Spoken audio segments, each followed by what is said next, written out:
you give us your final thoughts? What are your thoughts on connectivity and the future of connectivity in the data center cloud market as we move forward? Start where we began with Roger. I guess my summation is really it's all about performance ultimately for the end user. So whatever we need to do as data center provider, as space and power providers to facilitate that, we need to do it, because most of the discussion here has been ultimately rolled up to it's all about the end user performance and security and protection. So that's really what we try to do at Nebraska Data Centers is facilitate that network as opposed to get in the way or create products that they don't need. We really are trying to pass on that intelligence and the information that we garner from our carrier partners to our customers so they get the maximum performance. Okay. What's the question? Where's this going? Any thoughts? Any thoughts? That's really carte blanche. No.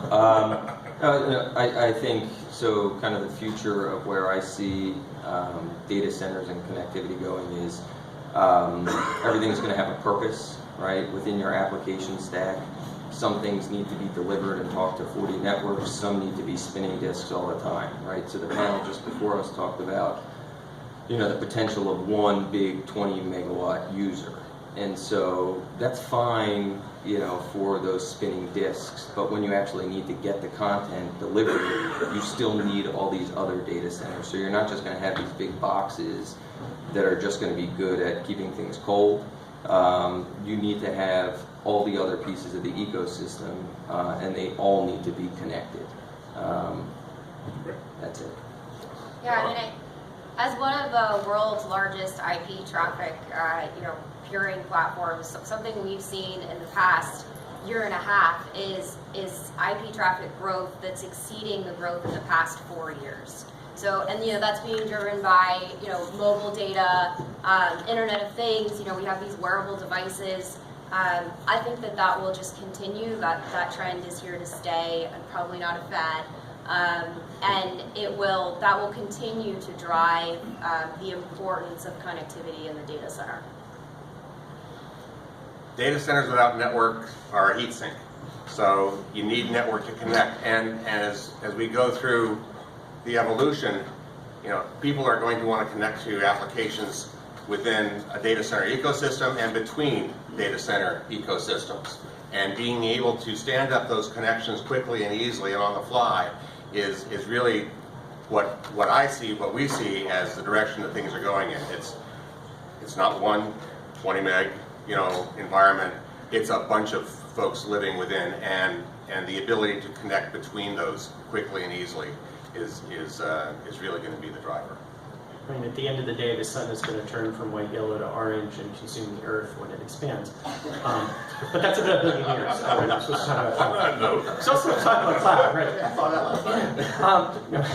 Neil deGrasse Tyson said that recently. It boils down to the way that we consume data. It's going to continue to change. It's been changing. I've spoken on a lot of panels recently. I always say the same thing. Welcome to 1964. We have time sharing. Basically back in mainframes, that's what the cloud is. We can bill on an hour-by-hour basis. So we have to start thinking like we did, about 10 years before I was born, but that's okay. In general, the way that we consume data is continuing to change. That pesky millennial generation does things a little differently.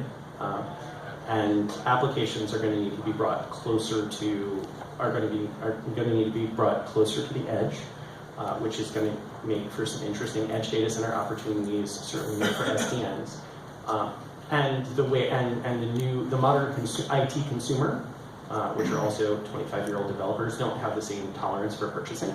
So they're going to look to consume services in a different way.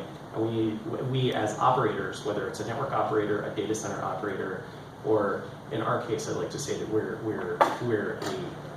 more of a workload company at this point, is going to need to change the way that we sell and deploy those services. And if we don't do it in a way that the users, in this case the developers, want to consume those services, then we are going to be dinosaurs. Great. Well, I'd like to thank all the panelists for their participation. Some great talks.